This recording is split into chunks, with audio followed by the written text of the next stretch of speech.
de hoje, nós concluímos o nosso estudo sobre termologia. Vocês já perceberam que as pontes possuem uns pequenos espaços entre os blocos de concreto?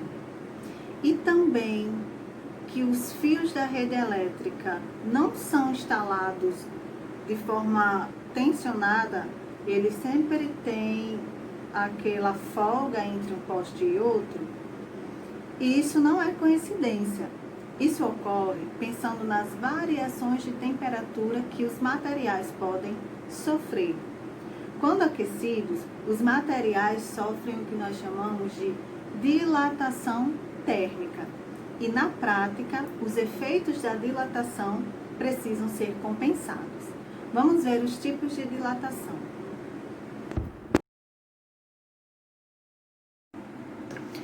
Quando um objeto dilata apenas o seu comprimento, chamamos essa dilatação de linear.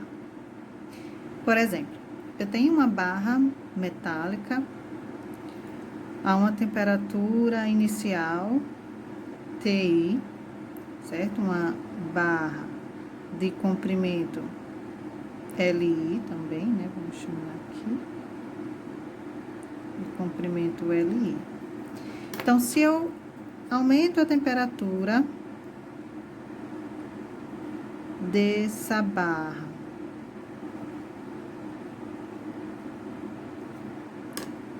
após um determinado tempo submetido a essa temperatura, essa elevação de temperatura, essa barra que tinha um comprimento LI inicialmente, ela vai passar a ter um comprimento L, certo? E essa parte que dilatou, nós vamos chamar de delta L, que é a variação do comprimento inicial da barra. Esse delta L, essa variação do comprimento, nós podemos determinar, né? Nós podemos dizer que esse delta L, ele vai ser diretamente proporcional ao comprimento inicial da barra e a variação de temperatura que ele sofreu, esse delta T. Esse alfa aqui, nós chamamos de coeficiente de dilatação linear e vai depender do material que vai estar submetido à variação de temperatura. O alfa é o coeficiente de dilatação. No caso, linear.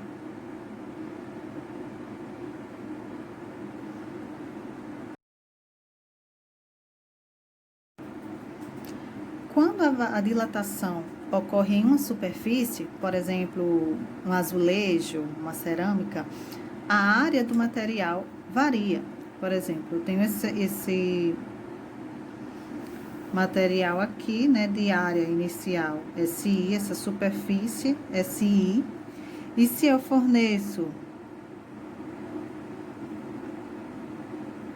um calor aqui, se eu faço com que aumente a temperatura nessa superfície, estou fornecendo calor aqui, se eu faço com que aumente a temperatura, né, se eu faço essa temperatura variar, aí nós temos que após esse aumento de temperatura, a superfície desse material passará de SI para S, certo?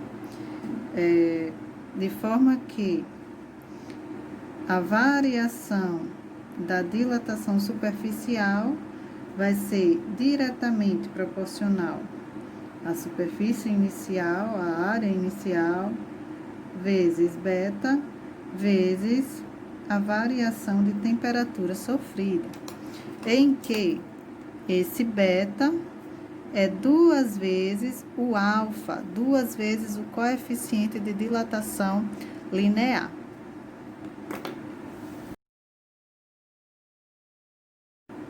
Quando a dilatação é tridimensional, quem vai variar é o volume do material. Por exemplo, eu tenho aqui um cubo, né? Eu tenho um bloco, e se eu aumento a temperatura desse bloco, as suas dimensões irão aumentar, ou seja, ele vai sofrer dilatação volumétrica. Deixa eu só incluir aqui. Eu forneço um ΔV, né? Eu faço variar, aumento aqui a temperatura desse material e o volume final dele será V. De forma que a variação do volume desse material vai ser igual ao volume inicial vezes gama vezes a variação da temperatura, em que esse gama vai ser 3 vezes o alfa, vai ser 3 vezes o coeficiente de dilatação linear.